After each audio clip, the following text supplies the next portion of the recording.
Hey brothers and sisters, I came across this excellent article by Jonathan Bretner, so I wanted to read portions of the article to you because I think it's going to be a great encouragement, and he sees a lot of the same things that I see regarding tribulation shadows. With the day of the Lord looming on the horizon, the rapture of the church must be even closer, since the Bible assures us that we will miss the entirety of this coming period of God's wrath upon the earth. We will be in heaven with Jesus before the Antichrist appears on the world scene. The clamor of the New World Order on our doorstep. Revelation 6 verses 1 through 2 tells us about the first seal, the first rider. Now I saw when the Lamb opened one of the seals, and I heard one of the four living creatures saying with a loud voice like thunder, "Come and see."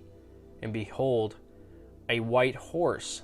He who sat on it had a bow, and a crown was given to him. And he went out conquering and to conquer. These verses refer to the Antichrist, bringing the world together under his rule. The absence of an arrow in the bow points to his accomplishing this objective without force, although he will gather an impressive arsenal of weapons during his campaign. The World Economic Forum, under the leadership of Klaus Schwab, continues to gain incredible influence over the nations. Without firing a shot, Schwab has placed many of his devotees in key places of leadership in governments across the world. The communist influence of the World Economic Forum continues to rapidly grow in many free countries, including the US. The UN, in conjunction with the WEF, recently announced their intention to change their goal of a world government by 2030 under the 17 goals of its Agenda 2030. They want to establish the New World Order well before that year. The saber rattling of nuclear war. The second rider is that of war, as John describes in Revelation 6, 4 and 5. When he opened the second seal, I heard the second living creature saying, "Come and see." Another horse, fiery red, went out, and it was granted to the one who sat on it to take peace from the earth, and that the people should kill one another, and there was given to him a great sword. To say that the world has moved closer to a nuclear confrontation during the past 4 months is an understatement. I believe there will be a terrible world war after the rapture that will far exceed the worst wars in all of history. Revelation 6 verse 8 tells us that the sword or war will contribute to the deaths of 1/4 of the world's population. It's likely that nuclear weapons will account for this exceedingly high casualty count. Here are just some recent developments that tell us the wars of Revelation 6 are closer now than 4 months ago. The sabotage of the Nord Stream pipelines in late September makes a major war in Europe all the more likely. Vladimir Putin believes that Joe Biden and the West are responsible, and he's looking to strike back. Putin is adding over 1 million new soldiers to his army. He has called up over 300,000 reserves and is drafting many new recruits, including those up to 50 years of age. People are fleeing Russia in droves. They understand the terrors of a likely nuclear war, and many also want to escape service in the Russian army. Russia recently annexed 4 territories in Ukraine, proclaiming that any attack on these is an attack on Russia. These are just a few of the multitude of signs that tell us a major war is brewing. If I were to add China, Iran, and North Korea to the mix, the above list would triple or quadruple. These are the days when I wonder if the United States will even survive as a nation until next September. I realize that the rapture does not need to happen before God severely judges America, but I believe the full extent of his wrath will fall on the U.S. soon after Jesus takes us home. The fiery red horse of war is ever so close to riding. This alone points to the soon fulfillment of the biblical event we call the rapture. Many voices predict economic devastation by early 2023. The words of Revelation 6, 5, and 6 point to economic devastation. When he opened the third seal, I heard the third living creature say, "Come and see." So I looked, and behold, a black horse, and he who sat on it had a pair of scales in his hand. And I heard a voice in the midst of the four living creatures saying, "A quart of wheat for a denarius, and 3 quarts of barley for a denarius, and do not harm the oil and the wine." If you think the world is not on the brink of the conditions described in these verses, you are not paying attention. We are frightfully close. The destruction of the Nord Stream pipelines in late September spells disaster for the economies of Germany and the rest of Europe.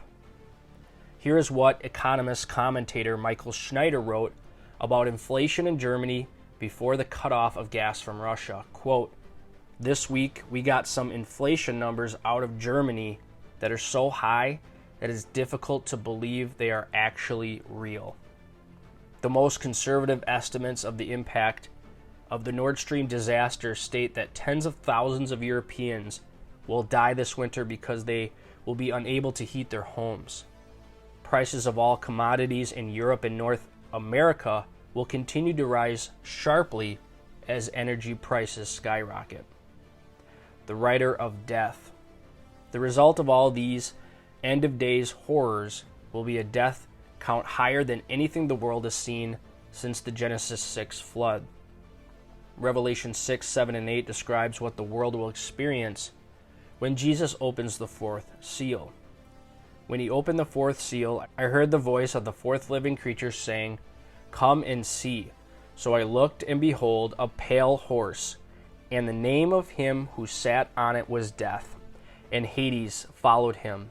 And power was given to them over 1/4 of the earth to kill with the sword, with hunger, with death, and by the beasts of the earth.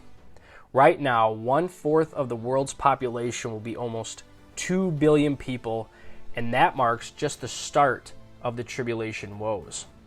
Do we see this on the horizon of our world? Absolutely.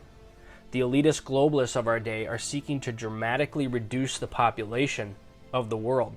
Be assured that depopulation efforts, nuclear war, and famine all fit with the wicked and deadly agenda of both Klaus Schwab and his disciples around the world.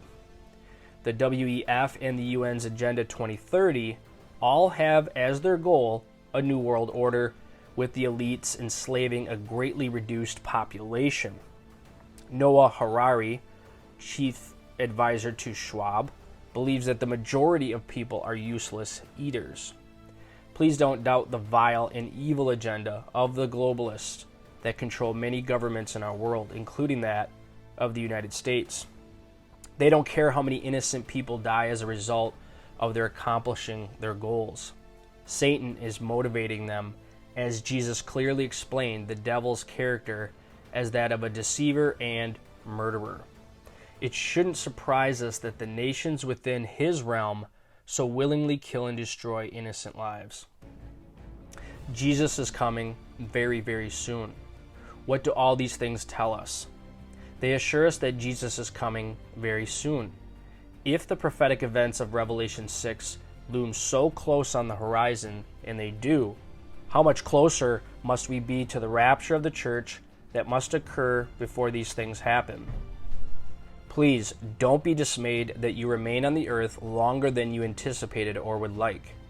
Jesus is coming in the very near future. Nothing has changed. Based on the study of God's Word, I am absolutely convinced of these 3 things. 1, we live in the season of the rapture. Jesus is coming for us in the very near future.